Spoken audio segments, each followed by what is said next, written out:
Olá pessoal, sejam todos bem-vindos mais uma vez. Obrigado você que está assistindo o vídeo aí, obrigado pelos likes, pelos comentários, tá? Pelos inscritos. É um prazer fazer trabalho para vocês aí. Então, continuando a nossa sequência aqui de segurança, de firewalls, de quedas, de ataques hackers, eu vou passar 5 dicas para vocês aí, tá? Para vocês usar no dia a dia, seja você que vende serviço de streaming ou que você esteja gerenciando aí uma empresa, tá? Questão de segurança aí sempre tem que levar a sério. Então, pessoal, vamos lá para as dicas.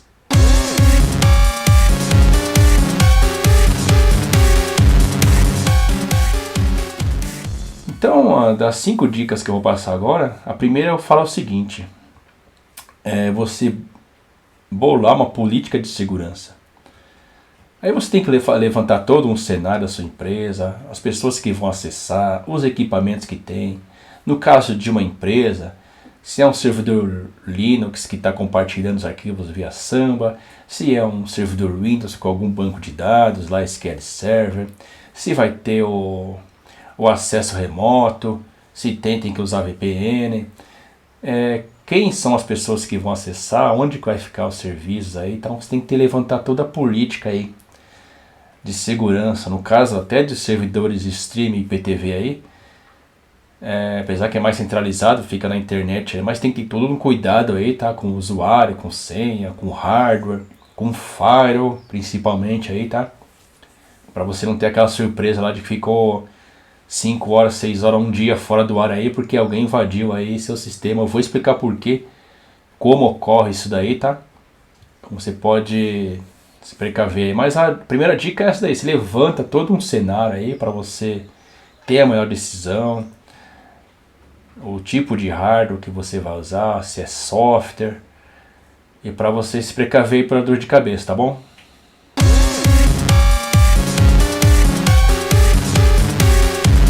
A segunda dica é tipos de firewall que você deve usar. Tem 2 tipos de firewalls, um software e por hardware. O software você pode usar o servidor Linux, tá? Que eu vou mostrar mais pra frente como que ele funciona, como é que você pode configurar. Você pode até começar a implantar isso na sua empresa, não é difícil. Você só compartilhar a internet não é difícil. Aí você começa a implementar lá o squid, as regras, você fica algo bem bacana. E junto desse servidor aí Linux, você pode colocar o Nagios, que ele monitora a rede, você pode colocar o Snort, detecta a invasão, ele não bloqueia, ele detecta. Você pode começar a configurar o IP tables, que você vai bloqueando, liberando as portas, fazendo filtro. É algo bem bacana. E o outro firewall é o firewall por hardware. Esse sim eu recomendo você usarem, tá? Até mesmo aí nos servidores IPTV aí, você usar esse tipo de tecnologia. Aí você pergunta: então professor, qual que é o melhor? Eu sempre vou recomendar firewall por hardware. Ele é mais caro, é mais difícil de ser usado e implantado, precisa ter uma experiência quanto a isso. Os firewalls custam a partir de R$4.000, fora as licenças. Tem firewall aí que custa 500 mil, que é o caso da Fortinet, né? Esses 2 modelos que eu sempre cito, essas 2 empresas, Fortinet e Checkpoint. Então é um modelo bem robusto, né? Aí você pergunta, tá, mas que modelo que eu tenho que implementar? Eu tenho uma empresa aqui, negócios, que eu tenho que fazer? Aí tem que tudo uma análise, né? Se numa empresa, ver quantos funcionários tem na empresa, quantas estações de trabalho, se acessa via celular para fazer o trabalho, se tem visita, quais arquivos devem proteger, tudo tem que fazer o levantamento, tá? No caso do IPTV, vamos citar aí o IPTV principal aí, que cuida de toda a galera aí, que tem aí seus 20 milhões aí de usuários pendurados. Você pode investir aí uma grana alta nisso, né? Já que o cara tá faturando bastante, ele pode comprar muito bem um firewall aí de 50, de 100 mil reais para cuidar dessa infraestrutura aí, tá? É muito mais seguro, não é impossível de derrubar, nada é impossível. Então nessa parte aí a parte de firewall por hardware, ele torna a empresa aí o seu negócio muito mais seguro, só que é mais caro também. Aí é questão de avaliar e tal. Mas o Firewall por Linux também ele é bem útil, tá? Ele evita muita coisa também. E você pode começar a trabalhar nisso daí, tá? Para implantar na sua empresa aí. Eu dou um help aí, se for necessário, tá bom?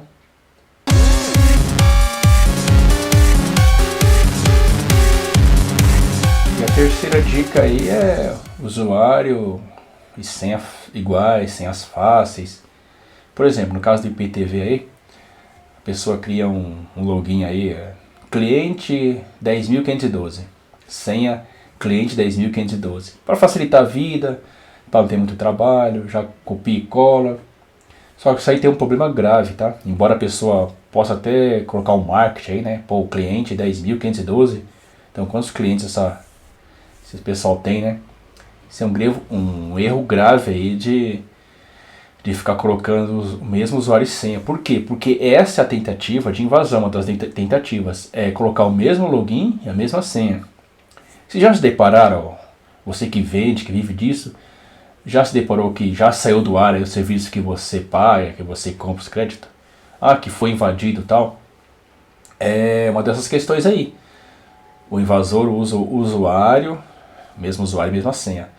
Na aula anterior aí, no outro vídeo, eu coloquei aí porque que a pessoa tem que dar um /bin/false no Linux, no caso do Linux, né? Para o usuário comum não ter acesso ao shell do Linux, né?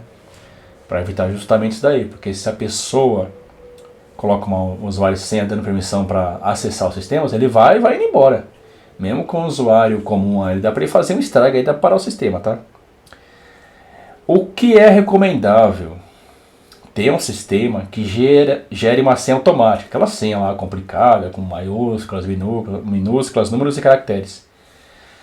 Então, mas aí você fala, pô, mas isso aí atrapalha para o usuário digitar. Realmente, se ele pegar um aparelho TV Box ou ele tem que digitar num outro equipamento aí, vai atrapalhar a digitação. É o que eu sempre digo.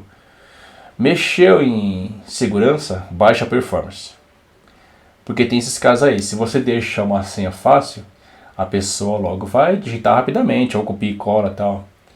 Agora, se você mexer nas seguranças, você vai cair a performance, porque a pessoa vai ter que digitar, vai ter o erro de digitação, vai demorar mais.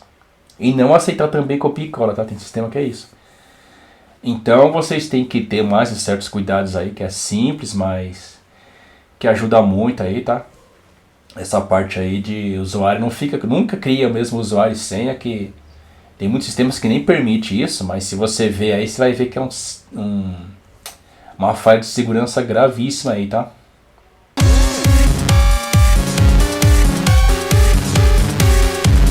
A quarta dica é cuidado aí com o pessoal interno, tá? Muitas vezes os ataques ocorrem com a ajuda do seu parceiro. Vamos supor aí o serviço de IPTV aí, tá? Vamos citar esse exemplo aí, que eu recebo e-mails aí, mensagens, tá? Pô, pessoal, às vezes eu fico 5 horas, minha revenda cai, disseram que foi invadido. Então, isso ocorre muitas vezes pelo seguinte: muitas vezes a pessoa interna está satisfeita ou alguma desavença e ele acaba derrubando ou passando informações que derrube. Isso acontece em IPTV, isso daí acontece nas empresas, corporações, o funcionário está insatisfeito. Uma dica que eu sempre dou no caso do escritório é quando você gerencia uma estação de trabalho, ele está amarrado lá no Samba, sob o domínio e tal, a pessoa tem todo aquele usuário restrito, ele não pode fazer muita coisa. Quando a pessoa vai ser demitida, quem que tem que ser informado primeiro? O cara de TI. O cara de TI, quando ele for para a sala, para ele ser avisado que vai ser demitido, mesmo que seja seu amigo, é duro dizer isso, mas você tem que bloquear a estação de trabalho dessa pessoa e tirar todos os acessos, todos. É meu amigo, mas eu não confio. A pessoa, muitas vezes já ouvi isso acontecer, ela volta tão indignada que ela quer deletar todos os arquivos da empresa. Quer acessar o sistema, quer apagar informações valiosíssimas. Para você repor, dependendo do backup, demora muito. Então, é uma dica aí, você não passe todo o poder administrativo aí, você que cuida aí de repente de um servidor aí, nunca passe totalmente os poderes para uma segunda pessoa aí, embora seja de confiança, você fica com o pé atrás. No caso de funcionário, você tem que ter esse cuidado aí. Você, quando ele for para a sala lá do corte, bloqueia. Ah, mas por que você bloqueia o nome da empresa? O nome da empresa, se livra, fala, é com o diretor que ele pediu, passou uma mensagem, você não tem que provar em nada. Bloqueia e evita dor de cabeça, meu amigo. Eu falo pra você, eu já vi casos assim, que a pessoa volta e ela arrebenta. No caso do serviço de IPTV, acontece muitas invasões por causa disso. Tem uma desavença aí, e a pessoa facilita o acesso, ou ela pode colocar bomba relógio também. Imagina o perigo de uma pessoa ter uma senha master aí, e coloca uma bomba relógio aí para estourar depois de uma semana, sair derrubando todos os servidores. Então por isso que eu falo, você tem que ter um certo cuidado aí para quem você distribui as senhas, os acessos. E tomar cuidado aí, tá? Para não cair em desastre. E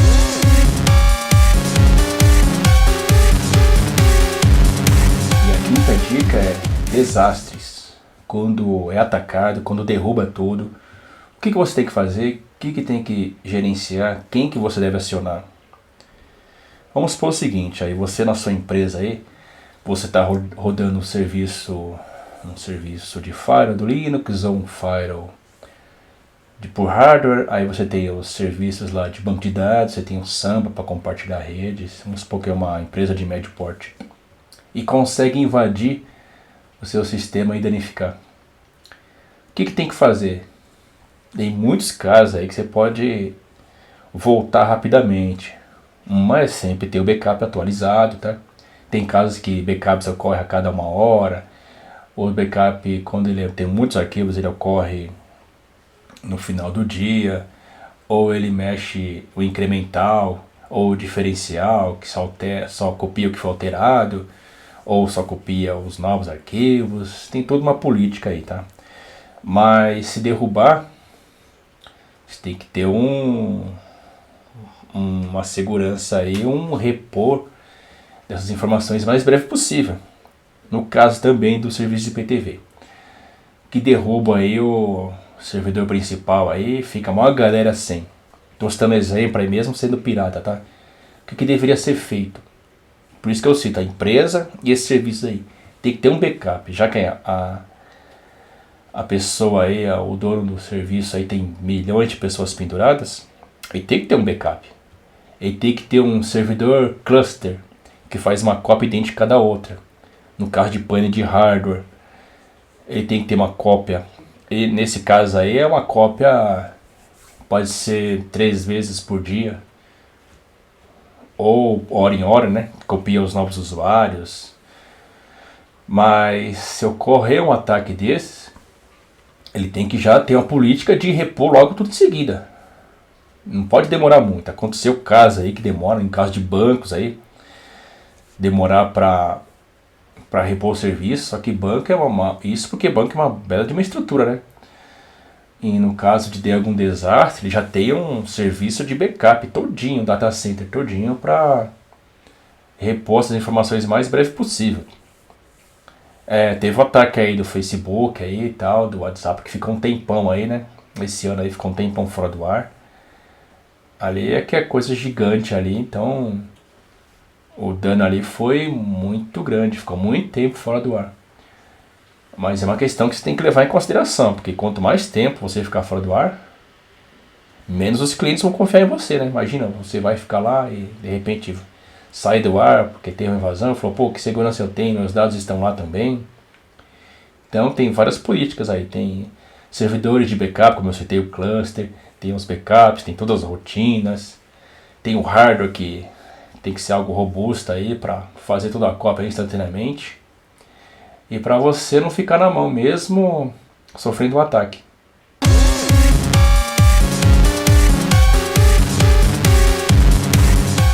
E tem uma última informação aí, tá? Para quem não sabe, quando uma empresa, algum lugar é atacado, é possível descobrir a origem sim, viu? Tem muita gente que fala que não, que ocorreu isso, ocorreu aquilo. O que tem que fazer então no caso de uma invasão?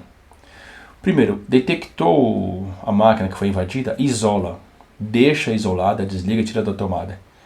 No caso de uma empresa, o que você tem que fazer? Você tem que fazer um boletim de ocorrência, vem um perito e faz uma análise geral da máquina. Ele vai descobrir aí para qual IP que deu origem a esse ataque. Através desse IP aí ele vai tentar rastrear aí. Embora os hackers, grandes hackers, eles saiam apagando os registros aí, mas sempre tem uma forma de encontrar, viu? Tem forma de encontrar sim. Tem um caso aí do celular do Moura aí, que foi hackeado. Tem como encontrar a pessoa assim, viu? Se encontrar umas pessoas fera aí de profissionais, encontra assim. É aquela história, deixa o telefone isolado, percebeu o ataque? Desliga, deixa ali. Porque se a pessoa começar a mexer, querer formatar, querer apagar, acaba destruindo o rastro que foi feito aí do hacker. É claro que se você tá usando um IPTV pirata, você não vai chamar a polícia lá pra ir lá, né? Falar, ó, estão me hackeando aqui, mas o que é isso aqui? Ah, um serviço aqui que eu pego, que o sinal vem do... Aquele papo lá que o pessoal vem o sinal vem do céu, que as operadoras têm um preço abusivo, aí quem vai em cana é você. Mas essa dica extra aí tem como encontrar sim, viu? Tem como encontrar aí o autor do crime. Tá bom, gente, é essa aí o trabalho de hoje aí que eu tenho que mostrar pra vocês. Fique à vontade aí, se inscrevam, dê um like aí, por favor, se você gostou, como eu gostei de fazer esse vídeo pra vocês. Tá bom, gente? Um forte abraço e até mais.